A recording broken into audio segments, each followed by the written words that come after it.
ವೀಕ್ಷಕರೇ ಎಲ್ಲರಿಗೂ ನಮಸ್ಕಾರ. ಅನ್ಫಿಲ್ಟರ್ ಕನ್ನಡ ಯೂಟ್ಯೂಬ್ ಚಾನೆಲ್ಗೆ ಸ್ವಾಗತ. ಬಿಗ್ ಬಾಸ್ ಮುಗಿಯೋದಕ್ಕೆ ಕ್ಷಣಗಳನ್ನೇ ಶುರುವಾಗಿದೆ. ಬಿಗ್ ಬಾಸ್ ಫೈನಲಿಸ್ಟ್ ಯಾರಾಗ್ತಾರೆ ಅನ್ನೋ ಕುತೂಹಲ ಎಲ್ಲರಲ್ಲೂ ಇದೆ. ಈ ಮಧ್ಯ ವೋಟಿಂಗ್ ರಿಸಲ್ಟ್ ಬಂದಿದೆ. ಹಾಗಾದ್ರೆ ಹೈಯೆಸ್ಟ್ ವೋಟಿಂಗ್ ಅನ್ನ ಪಡ್ಕೊಂಡಿದ್ಯಾರು, ಲೋವೆಸ್ಟ್ ವೋಟಿಂಗ್ ಅನ್ನ ಪಡ್ಕೊಂಡಿದ್ಯಾರು, ಟಾಪ್ 2 ಅಲ್ಲಿ ಯಾರಿರ್ತಾರೆ, ಅವುಗಳೆಲ್ಲವನ್ನ ಇವತ್ತಿನ ಎಪಿಸೋಡ್ನಲ್ಲಿ ಹೇಳ್ತಾ ಹೋಗ್ತೀನಿ, ಕೇಳಿ. ಅದಕ್ಕೂ ಮುಂಚೆ ನೀವಿನ್ನೂ ನಮ್ಮ ಚಾನಲ್ನ ಸಬ್ಸ್ಕ್ರೈಬ್ ಆಗಿಲ್ಲ ಅಂದರೆ ಸಬ್ಸ್ಕ್ರೈಬ್ ಆಗಿಬಿಡಿ. ಸೊ ಫ್ರೆಂಡ್ಸ್, ನಿಮಗೆಲ್ಲ ಗೊತ್ತಿರೋ ಹಾಗೆ ಲೋವೆಸ್ಟ್ ವೋಟಿಂಗನ್ನು ಪಡ್ಕೊಂಡಿರುವಂಥದ್ದು, ಅಂದರೆ ಅತಿ ಕಡಿಮೆ ಮತವನ್ನು ಗಳಿಸಿರುವಂಥದ್ದು ನಮ್ಮ ತುಕಾಲಿ ಸಂತೋಷ್ ಅವರು. ತುಕಾಲಿ ಸಂತೋಷ್ ಅವರಿಗೆ ಉಳಿದಂತಹ 5 ಜನಕ್ಕೆ ಕಂಪೇರ್ ಮಾಡಿದಾಗ ಅತಿ ಕಡಿಮೆ ಮತ ಇವತ್ತು ಬಂದಿರುವಂಥದ್ದು. ಅಂದರೆ ಸುಮಾರೊಂದು 13% ಮತ ತುಕಾಲಿ ಸಂತೋಷ್ ಅವ್ರಿಗೆ ಬಂದಿರುವಂಥದ್ದು. ತುಕಾಲಿ ಅವರ ಆಟವನ್ನು ಕಂಪೇರ್ ಮಾಡಿದರೆ ಅವರು ಟಾಸ್ಕನ್ನು ಆಡೋದ್ರಲ್ಲಿ ಬಹಳ ಕಡಿಮೆ ಇದ್ದರು. ಎಂಟರ್ಟೈನ್ಮೆಂಟ್ ವೈಸ್ ತುಂಬ ಚೆನ್ನಾಗಿದ್ರು ಕೂಡ ಜನರ ಮನಸ್ಸು ಗೆಲ್ಲುವಲ್ಲಿ ಎಲ್ಲೋ ಒಂದು ಕಡೆ ಕಡಿಮೆ ಪಾತ್ರವನ್ನು ವಹಿಸ್ತಾ ಇದ್ದಾರೆ. ಸೊ ಹಾಗಾಗಿ 13% ಓಟು ತುಕಾಲಿ ಸಂತೋಷ್ ಅವ್ರಿಗೆ ಬಂದಿದೆ. ಇನ್ನು ತುಕಾಲಿ ಅವರ ನೆಕ್ಸ್ಟ್ ಟಾಪ್ 5 ಅಲ್ಲಿ ಯಾರಿದ್ದಾರೆ ಅಂತ ಕೇಳಿದರೆ ಅದು ನಮ್ಮ ಹಳ್ಳಿಕಾರ್ ಒಡೆಯ ವರ್ತೂರ್ ಸಂತೋಷ್ ಅವರು. ವರ್ತೂರ್ ಸಂತೋಷ್ ಅವರಿಗೆ 15% ಓಟ್ ಬಂದಿದೆ. ಸೊ ಕಳೆದ ಒಂದಷ್ಟು ದಿನಗಳಿಂದಲೂ ಕೂಡ ಈ ಗ್ರಾಫ್, ಅಂದರೆ ಇವರ ಗ್ರಾಫ್ ತುಂಬ ಹೈ ಆಗಿತ್ತು. ಬಟ್ ಜನ ಇಷ್ಟಪಡೋರ ಸಂಖ್ಯೆ ಕೂಡ ಜಾಸ್ತಿ ಆಗಿತ್ತು. ಬಟ್ ಓಟ್ ಎಲ್ಲೋ ಒಂದು ಕಡೆ ಇವರಿಗೆ ಸ್ವಲ್ಪ ಕಡಿಮೆ ಬರ್ತಾ ಇದೆ ಅಂತ ಹೇಳ್ಬೋದು. 15% ಓಟ್ ಬಂದಿದೆ. ವರ್ತೂರ್ ಸಂತೋಷ್ ಅವ್ರನ್ನ ಹೊರತುಪಡಿಸಿದ್ರೆ ನೆಕ್ಸ್ಟ್ ಇರುವಂಥದ್ದು ಈ ಸೀಸನ್ನ ಅಗ್ರೆಸಿವ್ ಆಟಗಾರ ವಿನಯ್ ಗೌಡ ಅವರು.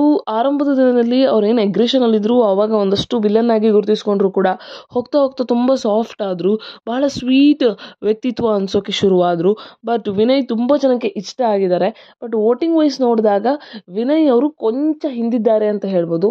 ಟಾಪ್ 4 ಅಲ್ಲಿದ್ದಾರೆ. ಬಟ್ ಅದೇನು ಭಾರಿ ದೊಡ್ಡ ಮಟ್ಟದ ಅಂತರದಲ್ಲೇನಿಲ್ಲ. ವಿನಯ್ ಅವರಿಗೆ ಸುಮಾರೊಂದು 19% ವೋಟ್ ಬಂದಿರುವಂಥದ್ದು ಇವತ್ತು ಅಂತ ಹೇಳ್ಬೋದು. ಇನ್ನು ವಿನಯ್ ಅವರ ನೆಕ್ಸ್ಟ್ ಇರುವಂಥದ್ದು ಈ ಟಾಪ್ 1, ಟಾಪ್ 2, ಟಾಪ್ 3 ಇದೆಯಲ್ಲ, ಈ 3 ಸ್ಥಾನ ಕೂಡ ಸಿಕ್ಕಾಪಟ್ಟೆ ಪೈಪೋಟಿ ಆಗ್ತಿದೆ.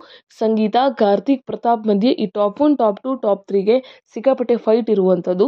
ಹಾಗಾದರೆ ಟಾಪ್ 3 ಯಾರು ಅಂತ ನೀವು ಕೇಳಿದರೆ ಟಾಪ್ 3 ದಿನಕ್ಕೊಂದು ಬರ್ತಾ ಇದೆ. ಬಟ್ ಇವತ್ತಿನ ಲೆಕ್ಕಾಚಾರದಲ್ಲಿ ಹೇಳೋದಾದರೆ ಸದ್ಯಕ್ಕಂತೂ ಟಾಪ್ 3 ಸಂಗೀತ ಇದ್ದಾರೆ ಅಂತ ಹೇಳ್ಬೋದು.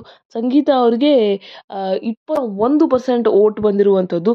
ಸಂಗೀತ ಅವರ ಫ್ಯಾನ್ಸ್ ಸಿಕ್ಕಾಪಟ್ಟೆ ಜಾಸ್ತಿ ಇದ್ದಾರೆ. ಸೊ ಹಾಗಾಗಿ ಸಂಗೀತ ಓಟ್ಗಳು ಕೂಡ ವ್ಯತ್ಯಯ ಆಗ್ತಾ ಇರುತ್ತೆ. ಸಂಗೀತ, ಪ್ರತಾಪ್, ಕಾರ್ತಿಕ್ ಈ ಮೂವರಿಗೂ ಕೂಡ ಅತಿ ಹೆಚ್ಚಿನ ಸಂಖ್ಯೆಯಲ್ಲಿ ಅಭಿಮಾನಿಗಳಿರೋದ್ರಿಂದ 21% ಓಟನ್ನು ಸಂಗೀತ ಅವರು ಗಳಿಸಿದ್ದಾರೆ. ಇನ್ನು ಪ್ರತಾಪ್ ಅವರು ಟಾಪ್ 2 ಅಲ್ಲಿದ್ದಾರೆ. ಸೊ ನಿಮಗೆ ಶಾಕ್ ಆಗ್ಬೋದು, ಕಳೆದ ವಾರಗಳಿಂದಲೂ ಕೂಡ ಟಾಪ್ 1 ಅಲ್ಲಿದ್ದಂತಹ ಪ್ರತಾಪ್ ಟಾಪ್ 2 ಬಂದ್ರಲ್ಲಪ್ಪ ಅಂತ. ಸೊ ವೋಟಿಂಗ್ ರಿಸಲ್ಟ್ ಹೇಳೋಕ್ಕಾಗಲ್ಲ, ಯಾವಾಗ ಏನು ಬೇಕಾದರೂ ಚೇಂಜಸ್ ಆಗ್ಬೋದು. ಮತ್ತು ಓವರಾಲ್ ವೋಟಿಂಗನ್ನು ಕನ್ಸಿಡರ್ ಮಾಡ್ತಾರೆ. ಇನ್ನೂ ಕೂಡ ವೋಟಿಂಗ್ ಲೈನ್ ಮುಚ್ಚಿಲ್ಲ. ಸೊ ಹಾಗಾಗಿ ಮತ್ತೆ ಕೂಡ ಅದು ವ್ಯತ್ಯಯ ಆಗ್ಬೋದು. So Pratap top 2 ಅಲ್ಲಿರೋದು.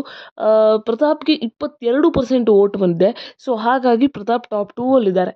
ಇನ್ನು ಟಾಪ್ 1 ಅಲ್ಲಿ ಯಾರಿದ್ದಾರೆ ಅಂತ ಕೇಳಿದರೆ ಅದು ನಮ್ಮ ಕಾರ್ತಿಕ್ ಮಹೇಶ್ ಅವರು ಟಾಪ್ 1 ಅಲ್ಲಿದ್ದಾರೆ.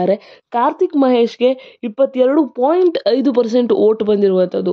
ಸೊ ನೀವು ಇಲ್ಲಿ ಗಮನಿಸಿದ್ರೆ ಈ ಮೂವರಿಗೂ ಕೂಡ ಪಾಯಿಂಟ್ ಅಂತರದಲ್ಲಿ ಫೈಟ್ ಇರುವಂಥದ್ದು. ಸೊ ಕಪ್ ಕೂಡ ಈ ಮೂವರಲ್ಲೇ ಒಬ್ರು ಗೆಲ್ತಾರೆ ಅನ್ನೋದು ಬಹುತೇಕರ ಅಭಿಪ್ರಾಯ. ಟಾಪ್ 2 ಅಲ್ಲಿ ಒಂದೇ ಪ್ರತಾಪ್ ಸಂಗೀತ ಇರ್ತಾರೆ, ಇಲ್ಲ ಸಂಗೀತ ಕಾರ್ತಿಕ್ ಇರ್ತಾರೆ ಅನ್ನುವಂತಹ ಅಭಿಪ್ರಾಯ ಬಹುತೇಕರದ್ದಾಗಿದೆ. ಯಾಕಂತ ಹೇಳಿದ್ರೆ ಕಾರ್ತಿಕ್ ಎಲ್ಲೋ ಒಂದು ಕಡೆ ಒಂದು 2 ವಾರ ಆಟ ಬಿಟ್ಕೊಟ್ಟಿರೋದ್ರಿಂದ ಅವ್ರಿಗೆ ಏನಾದರೂ ಫಾಲ್ಟ್ ಆಗುತ್ತಾ, ಮೈನಸ್ ಆಗುತ್ತಾ ಗೊತ್ತಿಲ್ಲ. ಸೊ ಬಟ್ ಈಗಂತೂ ಫೈಟ್ ಅಂತೂ ಸಿಕ್ಕಾಪಟ್ಟೆ ಚೆನ್ನಾಗಿದೆ.